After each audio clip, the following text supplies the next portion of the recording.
So welcome again to everybody.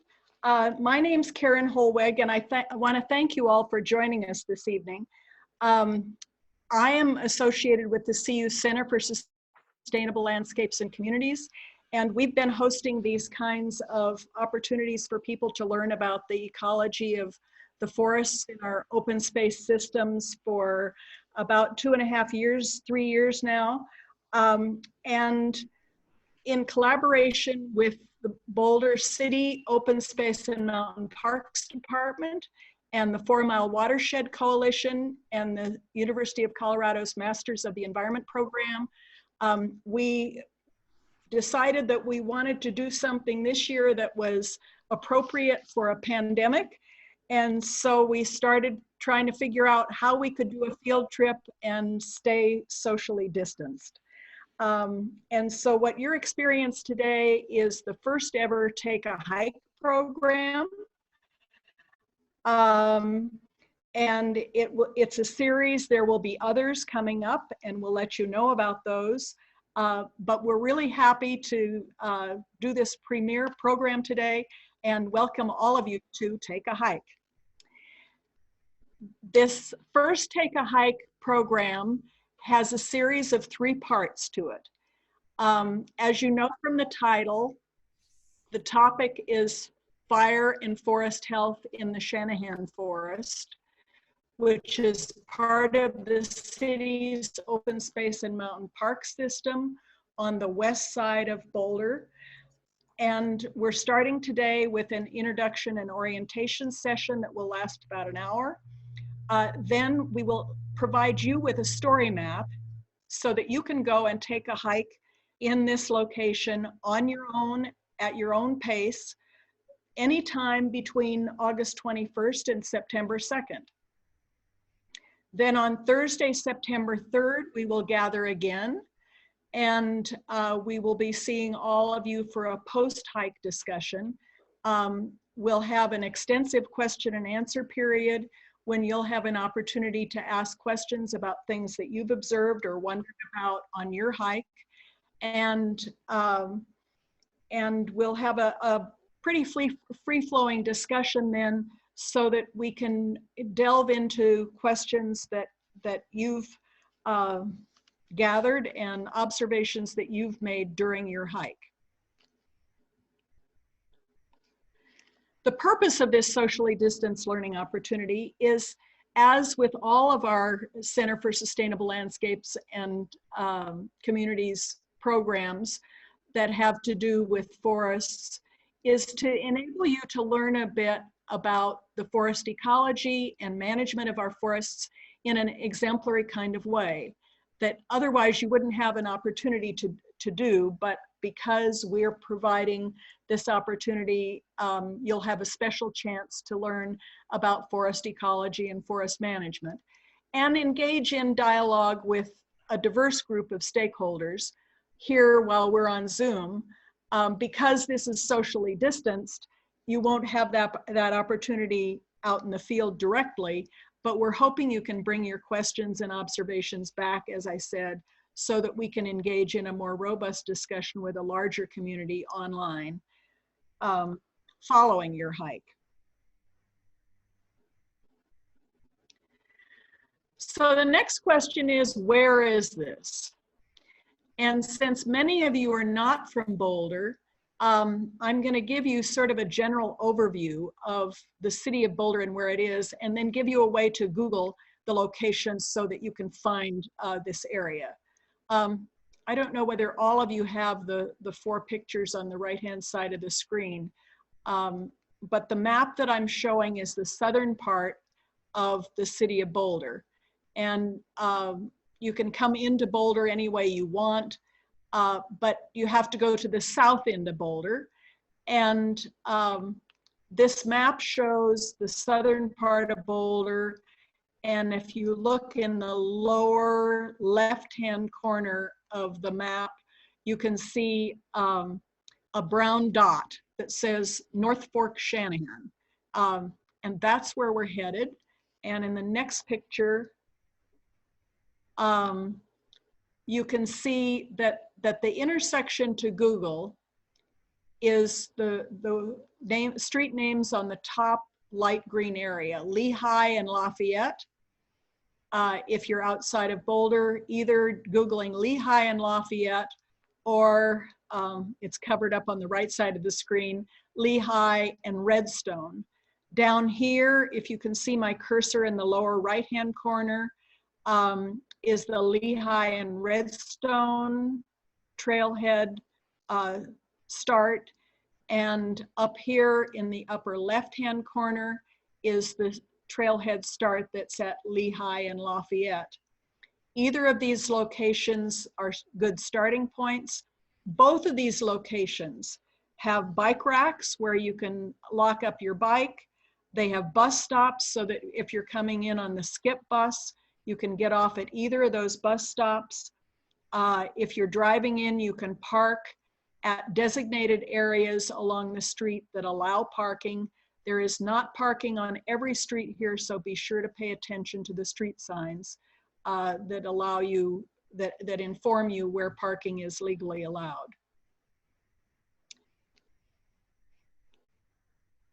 So for tonight's agenda, there are two main parts to the program. The first part will be about how to access the story map and how to use it. And Nate Gawker is going to be doing that part of the program. I've had the delightful experience of meeting Nate. He is a CU grad student in the Masters of the Environment program, and he'll be graduating this December. This summer, he was working on his capstone project with 4 Mile Watershed. And the CU Center was talking about how we could do these kinds of field trips in a socially distanced way, and that we wanted to have people take a hike. And Nate immediately said, well, you should use a story map. And so he has provided his technology skills to enable us to offer you all a story map, and he'll be showing you how to access it and how to use that story map in the first segment of this evening's agenda. And in the second part of this evening's agenda, Chris Warner, who is officially now the Vegetation Stewardship Supervisor at the city's Open Space and Mountain Parks Department, which means he's in charge of the management of invasive species and restoration of vegetation throughout the open space system. But Chris started as a forest ecologist, and he's been managing the forests on this property as part of his responsibilities in the open space system for over a decade, and is very familiar with both the ecology of and vegetation of the area and with what's been done by the city to manage the forests in this area. And so you'll be learning a lot from him about the Ponderosa Forest and its management in this open space system. As we go through tonight's agenda, if you have questions, please be sure to type them in the chat box. Erin and I will be managing the chat box, and we'll have plenty of time to answer your questions. If you have a question that you don't want to type and would rather ask in person, click the hand raise button and you'll have a chance to ask your question that way.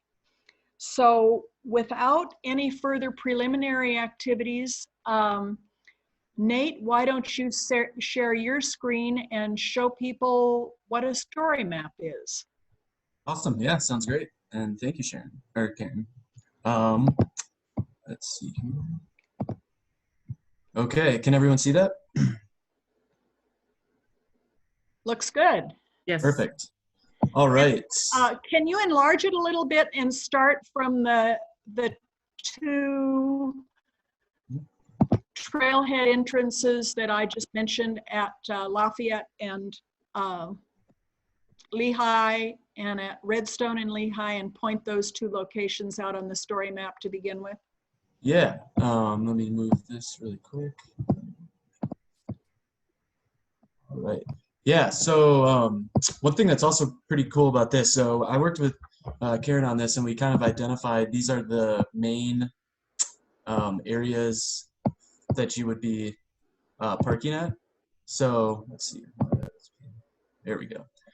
So this would be off that Lehigh Street and Lafayette, which would be this area here. And so what you could do is for this, you can click on any of these. You can do this via a laptop, an iPad, or a mobile phone. And if you just have the Google Map app, which is free and it's on most phones, you should be able to click on this. And if you would click a button right here, this will give you directions specifically to that spot that we have labeled there. So that's one way to, if you would like to use that as a way to get directions. So you could just pick like a starting point, for example, just say somewhere in Denver. It'll take you and give you directions exactly to that parking spot that we have listed there. And you could do that for not only the top one up there, but the one down south that is off Redstone as well. Here we also have marked, this is a hike-in spot. So for any of the people that are locals and have the ability to hike in, this would be a really good spot to do that because there isn't parking here due to the fact that I believe it's an HOA and there's just not legal parking there. But so there's a couple different ways that you could access this trail loop that we have here. So starting at the beginning of each one of these loops, we have these information and starting point icons. So you can click on this on your phone. You'll basically tap right onto the image or the graphic itself. So just click right onto it, and then it'll bring up this informational tab here. And in here, Karen and Chris worked on getting some informational, just some informational text to have. So we have a brief outline of what this project is, kind of telling you about the site. But another really cool thing for people who would like to have this information and text available and printed out while they're walking, at the end here, there's a link to a Google Doc, which is basically Google's Microsoft Word platform. And what this allows you to do is you can then click on that and it will bring up all of the information we have by site. So instead of having to rely on your phone, if you would like, you could have all of this information printed out ahead of time and have paper. I'm kind of that way. I sometimes like to have something physically in my hand. It's a little more easy. Yeah, you don't have to worry about being on your phone as much. So that is definitely an option if anyone would like to do that. So then just kind of zooming out, basically what we have here is this is a Google My Map platform. It's basically another app that Google has kind of made. This is their movement into geographical information science programs. But basically we have charted here a loop on the Shanahan Ridge system that takes you by each one of these stops that Chris has kind of worked to point out that give a good variety of some of the information that we're talking about with forests. And to get a lot of this information, it's just as simple as clicking on these parking and information spots, but you basically just directly click onto this and it will have some of the more important information that we have at the top. And that will be highlighted in small capitals. And then underneath that is kind of more, if you want to deep dive a little bit more into some of that information.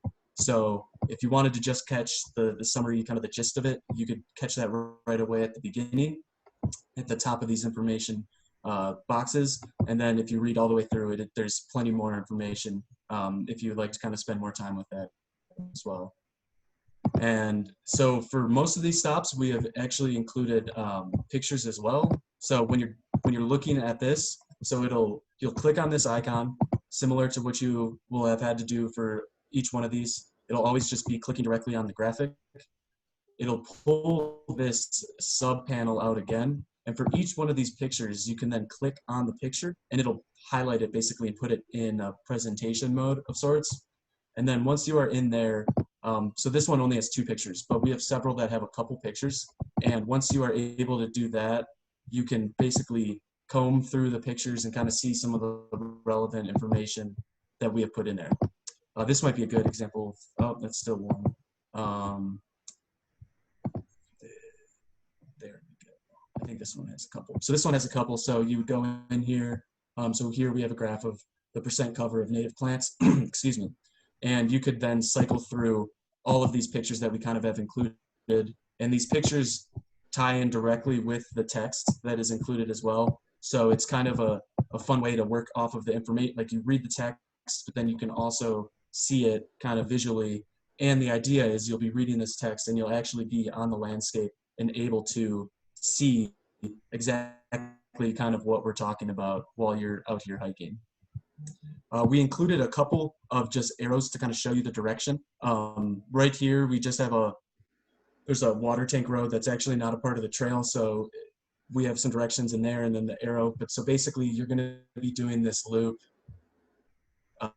clockwise. So you'd be starting heading south, then headed east, going north, and then, you'd be headed going south, then west, then north, and then east to make it back to a loop. That way it's a little easier too, and then you don't have to worry about kind of backtracking all the way to for hiking. But other than that, I think. And just for the sake of distance, so that you know, the entire loop is somewhere between 3.5 and 4 miles long, so that you can plan ahead. Yeah, and it's a really nice loop. I've been out there multiple times, and there's tons of wildlife and birding, so I'm sure no matter when you go, it'll be a really nice experience. And then just one other thing quick. Yeah, I think that's actually, yeah, that should be it. So each one of these points, then you can just use the directions that Google has. All of this is free, so you shouldn't have to worry about having any app or anything like that. By using our link, this will open itself in Google Maps. So as long as you have that, and Google Maps is a free app as well, so there's nothing that you would have to pay for this to access any of it. And you should be able to download this as well. The map itself is My Map, and you can have that with you as well as the informational text via that Google form. And well, yeah, one more thing, and highlighted here, just so you can kind of get a good grasp too. And feel free to correct me, Chris, but I believe these are kind of the treatment areas that you see highlighted in orange. So each one of these areas is what corresponds to this stop of what you're kind of seeing. There will be a description of what you're actually would be seeing kind of as you are on that trail in person, and then that kind of orange area just gives you an idea to kind of grasp the size of what these treatments and mitigation projects we're talking about. Great, thanks, Nate. Yeah, the first question that we have in the chat box is about elevation gain. I don't have the statistical details, Chris, you might, but there is some up and down. It's not severe in terms of the elevation gain, but there is definitely up and down on the trail. It's not a flat trail. Chris, do you want to say anything more about elevation gain? Yeah, I don't think I have anything specific, but we could probably pull something together and send it out to the group. Like Karen said, it's not a real steep, I would call it kind of a mild hike. So, and there's sort of ways to abbreviate the loop if you wanted to, and visit some spots at different times too. So you can make it sort of as long or as short as you would like. And if you look at Nate's map, right after stop 3, is that the right place, Chris? There's a trail that goes across from the southern part of the loop to the northern part of the loop. So you could do stops 1, 2, and 3, then hike north across to the northern part of the loop, and then do stops 6 and 7. Have I got the right numbers? Yeah, that should be right. Yep. Yeah, people can see my cursor right here. This trail you can cut a little short if you'd like to make it a smaller loop. I just looked up the loop actually on an app I have, and it says it's 790 feet of elevation. Of elevation gain. Okay. Yes. Yep. Yeah. Vertical gain. So stretched out over they say the length is 3.7 miles. So yeah, about 4 miles. Good. 4 miles. Another question that's being asked is cell service, and I found that on my phone, I did lose cell service for a very short distance, right around stop 3. So I know there's some places that the cell service isn't especially good, but it basically works throughout the loop. And if you lose service, just keep hiking and it'll come back, is my recommendation. And somebody says it's generally good on AT&T. I have Verizon, so that's 2 services that we know about. And if you are concerned about losing your cell service too, that would be another reason to click the link at the information and starting point. You can do this ahead of time.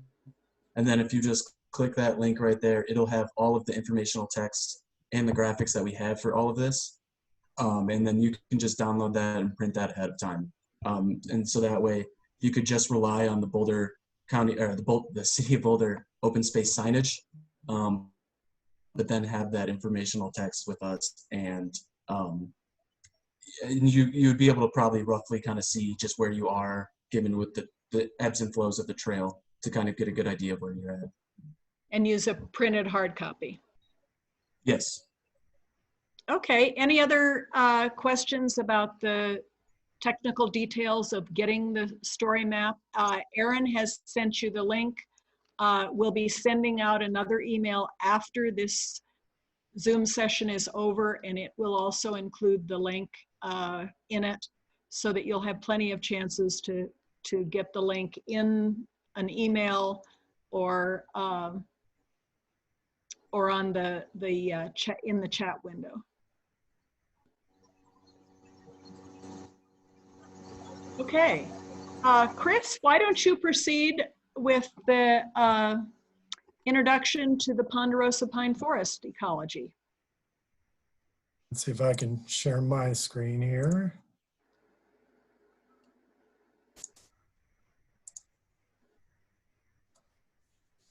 Right, is that working for everybody? Perfect.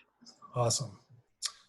All right, so a big thanks to Nate for making this work. I think we'd all probably rather be out in the woods. I know I would. But we probably don't need an excuse to get off the couch and go for a hike. So it was great that Nate was able to sort of pull this together and make it work on a technical side.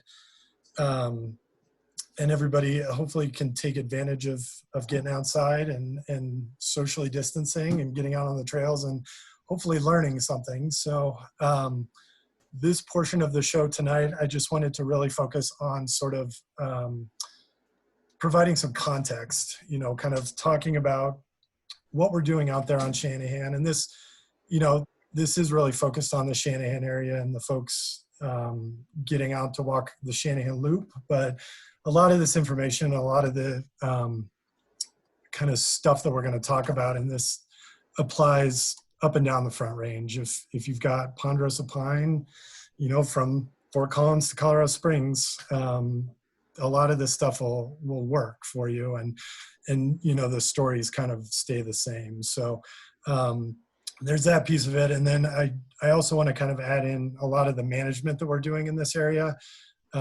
We've been treating forests for forest health and fire risk in this area for probably 15 plus years. So you'll see folks out there with chainsaws and trucks and all kinds of stuff going on. So, you know, one of the other hopes in this conversation is sort of to talk about what we're doing and why we're doing it, and what might we do in the future. So I'm just going to start off with a little bit of, this is like the 15 to 20 minute forest ecology slam here. We're going to try to cover a whole lot of information, and there is a lot of information in the story map.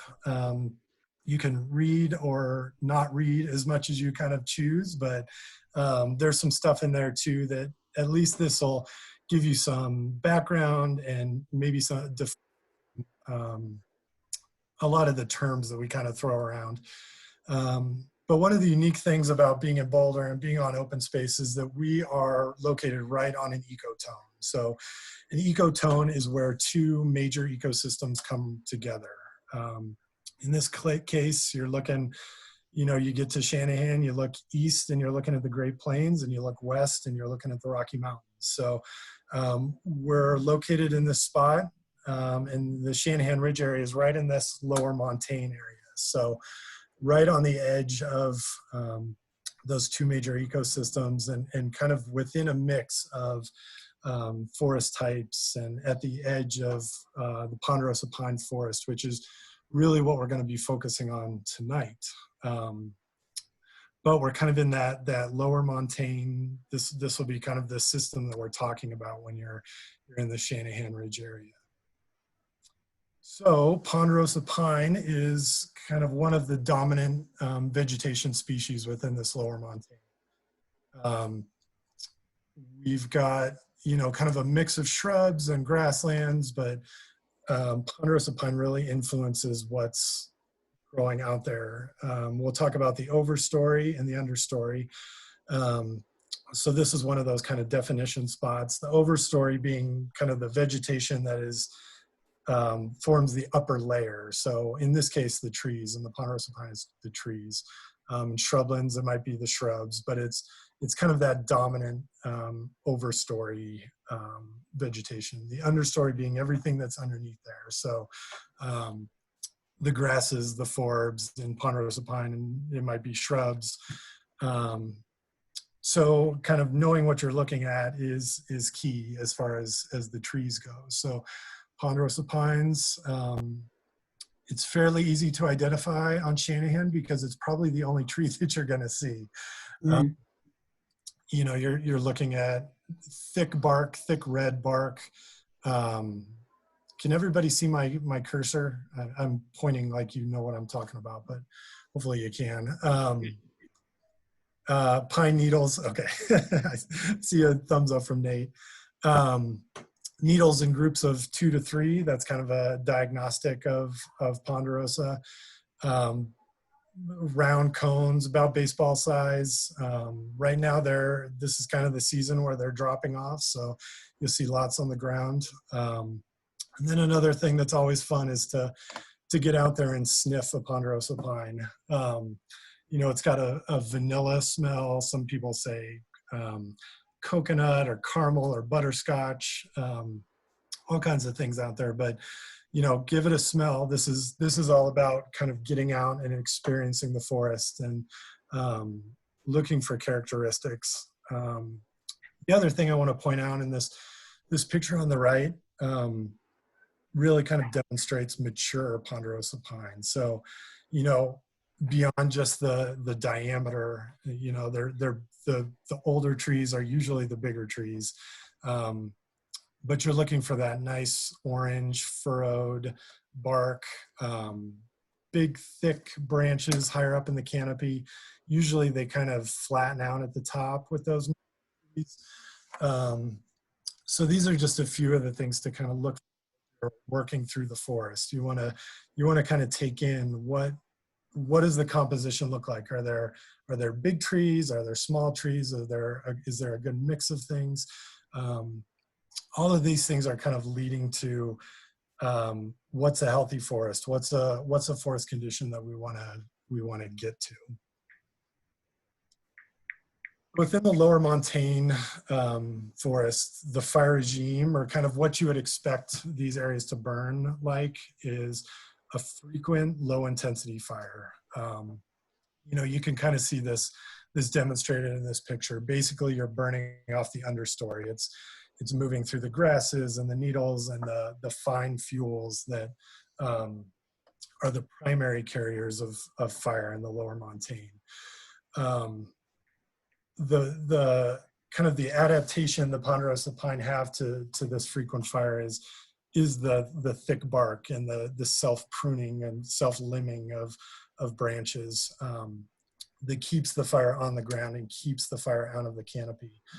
So historically, these areas would have burned every 15 to 35 years. So on a pretty frequent, regular basis, you had these low intensity burns moving through the forest, kind of burning off these grasses, restoring the understory, burning off the needles and duff, and a lot of that kind of understory layer that can suppress vegetation growth.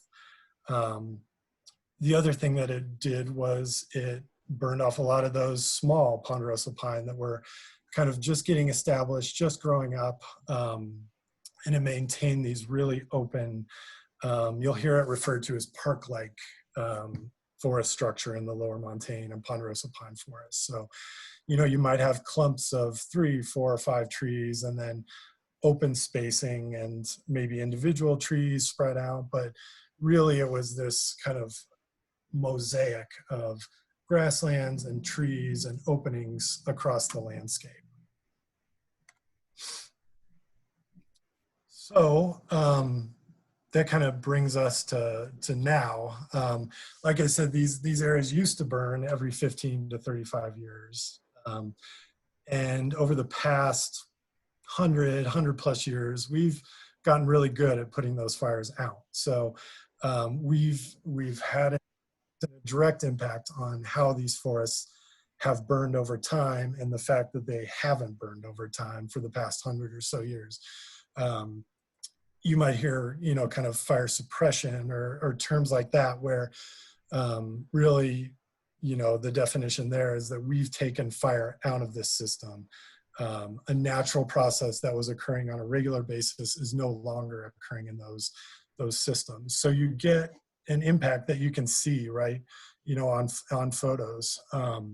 This is a Chautauqua Auditorium looking north. This is, you know, Flagstaff. You can see Red Rocks here. This is Mount Sanitas. And really, you know, what do you notice about the pictures? There's a whole lot less trees 100 or so years ago than there are now. And that, you know, that's a result of mining and grazing, and probably a huge portion of that is fire suppression. The fact that we've skipped a whole lot of fire cycles. In 100 years, if historically it burned every 15, you know, we're skipping 5, 6, 7 years. And that's just led to having a whole lot more vegetation out on the landscape, a lot more trees. So you go from a lot of those kind of park-like nice open structures to conditions like this, where you've got thousands of trees per acre. And, you know, I wanted to just note, as you're working through the app and you're on the hike, look at these different changes as you kind of make your way around the loop. You'll see areas that are open, areas with no trees, areas with a high diversity of trees or a high density of trees. So it kind of gives you an opportunity, and we want to get you out there and getting kind of a feel for all of these different conditions, because, you know, this type of forest or this condition is going to function a whole lot differently than those open park-like areas. You know, you notice it just from the picture, but you can feel it when you get out there. You know, you've got a whole lot less understory. The diversity is down.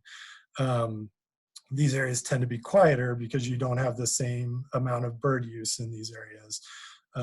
So it's just been this shift over time of, you know, a change in the tree composition and the tree density, which has a cascading impact on, you know, all the other kind of natural systems within these areas. So maybe the other takeaway to kind of consider when you're out here is, how would this burn? You know, historically, if these were low intensity understory fires, if you get a start in this, it's probably going to look a little bit different.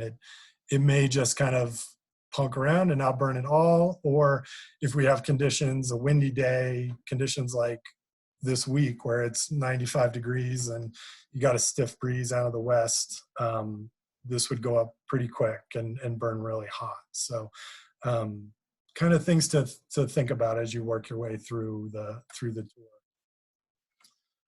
So this is kind of a breakdown of all those words I just said in nice little pictures. So historically, you had these open forests. You had kind of a regular establishment of small trees kind of work their way. Ponderosa pine tend to kind of cycle through regeneration. So you get a good pulse of seeds from, kind of a wet season. Like last year we had a wet spring. You get lots of seeds.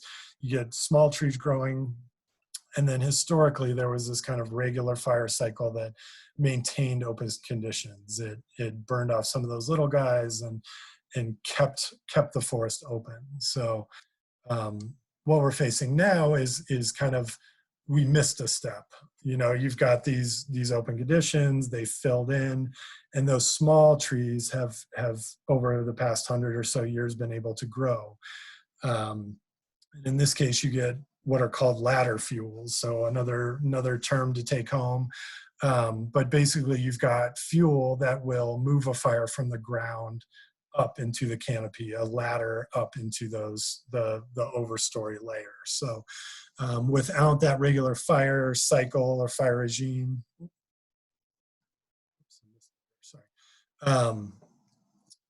we have this situation where you've got so many trees that when you do get a fire, it burns much more hot and intensely than what it would have been historically. So your tree mortality goes from just burning off the small little guys to probably burning off a lot of the big mature 200 plus year old trees that we really want to protect. It also has kind of impacts on other things. Mountain pine beetle is another one that hasn't got the press quite as much lately, but it's still out there. It's kind of run its course in lodgepole pine, but mountain pine beetle are a native species that are always in ponderosa pine forest. But when you get stressed trees, you have too many trees and not enough resources to go around, the trees get stressed and they get much more susceptible to something like mountain pine. So that's another thing to kind of consider as a result of what's going on out there. So what our focus is really kind of restoring and focusing on nudging these forests back to where they would have been historically. So going in and cutting some of these trees and opening them up and getting to the point where we can maintain kind of those open, more natural conditions with something like prescribed fire. So like I said, it's kind of an iterative process to kind of nudge these forests back. But really what our goal is to get a lot of these areas back to what they would have looked like historically, or at least functioning a little bit more like they would have historically. So in 1999, the city sort of recognizing some of these issues and trying to be kind of on the forefront of forest and fire management, developed the Forest Ecosystem Management Plan. And if you're interested in reading a big fat document, this is available on our webpage, and I would urge you to go check it out if you're interested. But really it boils down to kind of these two overarching goals of our forest management around the city of Boulder. Maintaining or enhancing native plants and animal species, their communities, and the ecological processes that sustain them. So right there, kind of fire and all these natural things that kind of work together. And like I said, if you're addressing the trees or the overstory, you're probably addressing how the native plants and the wildlife respond as well. And then closely related to that, reducing the wildfire risk to forest and human communities, recognizing that open space is a big donut around the city. And, we form this wildland urban interface of fuels that can burn and that can move into our urban areas. So really identifying that as a priority of addressing kind of the underlying issues of forest health and fire mitigation, and then how that impacts the risk and threat to kind of our neighborhoods and neighbors within the city of Boulder. So how do we get to that? And I talked a little bit about this in that graphic, but one of the ways that we get there is through mechanical thinning. So this is something that we've done a fair amount of in Shanahan, and you'll see probably 3 or 4 examples of this on the tour of where we've gone in and we've reduced the tree density. In a lot of cases, it would be great if we could just use fire to restore forest conditions. But realistically, we've gotten to the point where you have so much fuel out there that putting fire back in is going to, be counterproductive to those goals. You're going to burn a lot of the trees, if not all the trees. So we use mechanical thinning, equipment, chainsaw. The county's gotten creative and used helicopters and all kinds of cool ways to reduce those fuel loads out there. And like I said, there'll be opportunities on the tour to kind of see what this looks like at different varying levels. And, it boils down to kind of the tree density out there. So, this is kind of a graphical representation of what we're shooting for in thinning operations. So really, this is kind of another example of trying to flatten the curve. So this is kind of preconditions, which is what you might see up and down the Front Range, where, you've got a whole lot of trees in this 4 to 12-inch diameter class. These are the 60 to 80 to 100-year-old trees that have all filled in since fire suppression. You've got a few trees up at this kind of upper end where they're 20 to 30 inches in diameter. They might be 200, 250, 300 years old. And then you have a few kind of the smaller diameter trees. And really the goal of thinning is to kind of even that out and even that distribution. You don't want to completely eliminate all the small trees, because then you don't have a range of trees that are going to kind of backfill.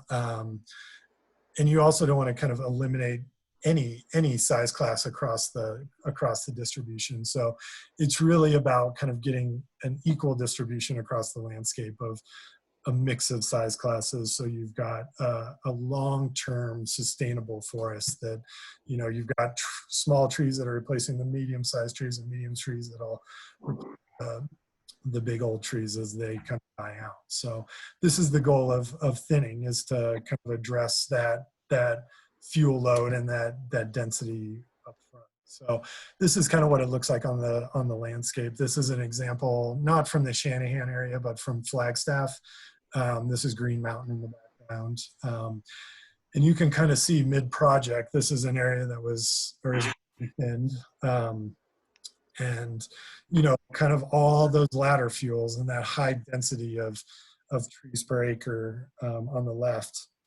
And really what we're kind of going for, shooting for on the right, kind of an open canopy structure. You've got space where if a single tree did torch, it's not going to jump from tree to tree to tree, whereas here it might. You don't have the fuel that's going to move it up into the canopy. So, and then you've got a whole lot more light hitting the ground in these areas. So you've got a much more diverse, this is directly after thinning, so it doesn't show the understory response, but a much more diverse vegetation mix in a treated area versus an untreated area. So, another really essential tool in our toolbox is prescribed burning. And this is really where we pick the time and we pick the conditions and we put fire back out on the landscape. And you can do a lot with thinning, but you can't do it all with thinning. You can't address the fine fuels on the ground. You can't, all this needle litter, despite what you've heard, you cannot rake it or vacuum it all up. There are efficient ways to do it, and fire is by far the most efficient way to do it. So in a lot of cases, we'll use fire to come back in after thinning and address some of those fine fuels. The other benefits of fire are, the nutrient cycling, the rejuvenating the understory plants, all the things that, being a fire adapted ecosystem that these areas historically relied on, having those regular fires. So this is another management technique that, if you're familiar with Shanahan, you'll know that it's one that we have tried with varying levels of success. We've done some burning. You'll see burning that's been done in the past 2 to 5 years out there. You'll also see some burning areas that were done 10 plus years ago out there. So it'll give you kind of an idea of what does thin look like, what does burn look like, what does thin and burn look like, what does untreated look like. So these are kind of the things that I'm hoping that you kind of take away, and just, as you work your way around the loop, just kind of start thinking about these things. We've talked about it now on Zoom for whatever that's worth, and you can get out there and you can touch the trees and you can see them, and see what these different management techniques look like, and know that we've continued to do these things and continue to adapt and figure things out. So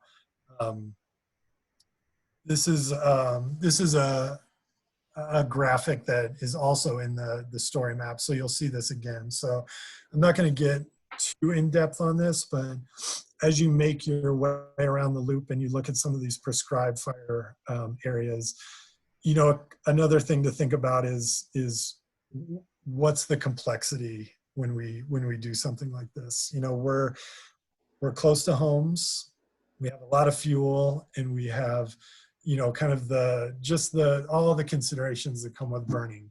How many people are you going to put out there? Where's the smoke going to go? Where's the fire going to go if it gets out of our containment?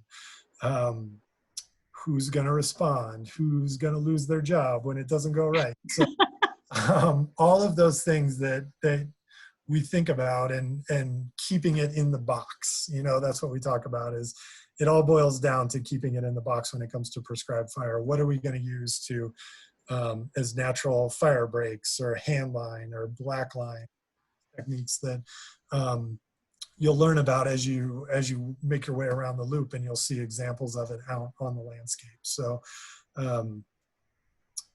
yeah, just kind of some other things to kind of think about as you make your way around. So then a lot of that boils down to what is the wildfire behavior that we would expect to see. These are actually 2 burns that happened on Open Space and Mountain Parks property. The top one was the Dome Fire, which was in 2010. And the bottom 3 series of photos are from the Flagstaff Fire, which briefly maybe threatened the Shanahan Ridge area. It caused some people to leave their homes for a short amount of time. But these are definitely 2 examples of kind of what you might expect in different forest conditions. The Dome Fire was in the enemy area, kind of south of Sanitas. And it was kind of this open ponderosa pine stand that, really it was a wildfire. It wasn't planned. It was a hot fall day, and really stayed to the ground. Didn't move through the trees, wasn't super high intensity. Whereas the bottom example was really, you can kind of see the preconditions, the fire behavior. We had 100+ foot flame lengths, and the result, a much higher intensity, much more impact that came from that fire. So things to think about as you kind of work your way around the loop. And then, kind of the last piece is just the location. This is Shanahan looking north. Here's the water tank that you're going to walk by. This is basically the loop that you're going to make. And the fact that we're right in the wildland urban interface, you'll hear this term thrown around, especially this time of year when, fire is maybe the lead story in the news. we're living in the wildland urban interface, the interface where wildland, open space areas, but right up against kind of the urban fuel type, you know, homes and gardens and all that kind of thing. This is the Shanahan area, and this is a fire line that was built during that Flagstaff fire, right behind the homes. Basically, we took a small dozer and skidded that out, and the plan was if it comes over the ridge, we're going to burn right off of there, and we're going to protect the homes. And that was, you know, kind of the focus within that fire. But it's kind of ironic to look at the picture, because where are the fuels in this picture? They're not in the wildlands. You know, it's been mowed and it's been treated and it's open. You know, there's a whole lot of fuel over here on this side of the fence. So, you know, the other thing to kind of think about is the landscape context. Where are we doing treatments, and why are we doing them in those places? You know, this is just a really quick map of where we've done treatments on the landscape. And this is the Shanahan Ridge area. These are treatments that have done over the past 10 or 15 years. You know, you've got Chautauqua, you've got the Flagstaff Road corridor, Pine Brook Hills up here, El Dorado Springs down here. And once again, a lot of those treatments have been done with that landscape context in mind. Are we addressing the fuels that have both kind of the most bang for our buck from an ecological standpoint in this lower montane forest type, but also kind of bang for our buck from a fire mitigation standpoint? If we had a start in Boulder Canyon, you know, strategically this might make sense to hold it. Or if we have a fire like the Flagstaff fire that was up here on South Boulder Peak rolling over, have we put our fuel breaks in the right place? So once again, I've given you a whole lot to think about when you go outside and actually see this stuff, but landscape context is another thing to kind of think about. Is, are we doing the treatments in the right places? Are we being strategic about what we're doing and how we're doing it? And all the that we're getting done out there. So that is Great. it for kind of the real quick run. And I know we're banging. Thanks, Chris. Yep. There are just a couple questions that I'd like you to give short answers to. Okay, I'll try. And they start with the typical life of a ponderosa pine tree is how many years? So they can live up to 500 plus years old. So, you know, wow. I don't think we found anything over about 250 on city open space. County, I think, may have a few older ones, but, you know, even at the 250 where they're 25 inches in diameter, they're still physiologically pretty young for a ponderosa pine. Great. So watch for those big old trees and make a note of where you find them. Tell us just a little bit about snags.